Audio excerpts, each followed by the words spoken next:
I'm starting to distrust all of this footage, guys.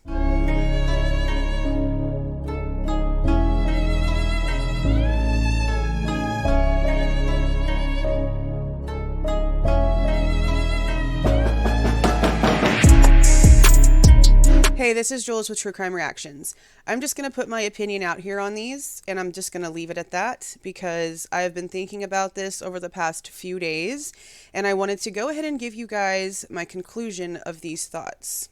Now, most of you guys know that the past few weeks in the Idaho case has been pretty much a roller coaster, right? We've had all kinds of new documents drop, all kinds of things happen, and now we have hours and hours of security footage from Linda Lane, which is not King Road, which I feel like I need to remind people is not King Road. It has nothing to do with King Road when it comes to who would have come in and out of that house, because in and out of the house is what matters, not who drove around in a parking lot. And I'm just going to leave that there. Now, I've gone over 2 pieces of this footage, and on the second one, I just made it real short and sweet because I started just feel as if this stuff was irrelevant. So whenever I went back and was listening to the rest of the footages, there was a couple of things in them that really make me feel as if I think the visuals that we're seeing are legit. I feel like the timestamps are right. It most likely is legitimate when it comes to the cars that we're seeing and all the movements and stuff. But I feel as if the audio has been manipulated. And there's a few different reasons. Really only 2 reasons. But the audio is causing a lot of problems too, because it seems like a lot of people are unable to put it in their minds that not every little thing that they're hearing is going to be coming from King Road. They're forgetting that this is a college area. This is an apartment complex, which means there's multiple people awake and moving around and doing things. And all these thuds and all these noises, most of them are coming from the apartments that are connected to this camera. Okay. And the comments that I've been getting and the emails that I've been getting, I've had one comment at least tell me you could physically see the murders happening in the reflection of someone's car window. Okay, it's too much. It's too much. But there's 2 main reasons why I feel like we're being manipulated here. Actually, let me go ahead and just say 3, but there's 2 audio reasons. The first main reason is because here in the true crime community, we want receipts for things. We want proof of things, right? Like we literally hark about it constantly. Bring the receipts. Where's the receipts? Receipts are nothing, okay? These people aren't giving us any. This channel that's posting them, they're not giving us their source. They're not telling us who they are. And then we have the Reddit one that was apparently posted and then deleted that I had to go hunt for. And now there's all these like enhanced versions coming out. And the channels that are releasing these enhanced versions, at least 3 of them, I know are shady AF. So it's really difficult for me at this point to just sit here and watch all of these thinking that I'm going to find something relevant, because I really just don't think that there is anything there. I really don't. I feel like it's a distraction, because the only thing that this really proves is that it wasn't too quiet of a night. There's cars all over the place. These are the 2 audio reasons why I feel like it's full of it.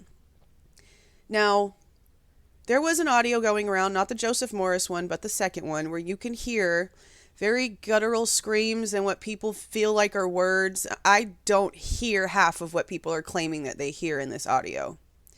And we know that there's an audio that is used in the PCA, and those sounds can be manipulated. Those sounds can be faked. Okay, we've already proven that with Joseph Morris and other things. But some of the same tones and frequencies in that audio, I'm hearing in these videos. And I wasn't looking for that. I really wasn't. But I heard things that triggered that memory. And when I went back and listened to it, I could remember in my head the parts of the video that it sounded like. And that was red flag number 1 for me. Red flag number 2, and the main reason why I'm making this video, is because right at 1:56 a.m., the very specific time that we were told by Kaylee's sister Olivia that Kaylee and Maddie actually got back to King Road that night, because remember, the cops were totally okay with having that timestamp wrong. At 1:56, there is what sounds like 2 different voices, female voices, screaming. And right then and there, I was done. I was done with these videos. Kaylee's sister Olivia was extremely pregnant when all this was going on, when all this first started. She had to go in and she had to watch those ring footages. And she has stated, I was in Melissa Jade's live last night and people were talking about this, and it was made very clear. Olivia stated that she not only watched the girls get out of the car and go into the house, but watched long enough to then watch them walk back out to take Murphy on a walk. Therefore, the screams at 156, these videos are either so enhanced that it's picking up some bullcrap from someone's TV that lives in those apartments that thing is attached to, or someone's faking these audios. There was no guttural female screams at 156 coming from King Road, according to Olivia.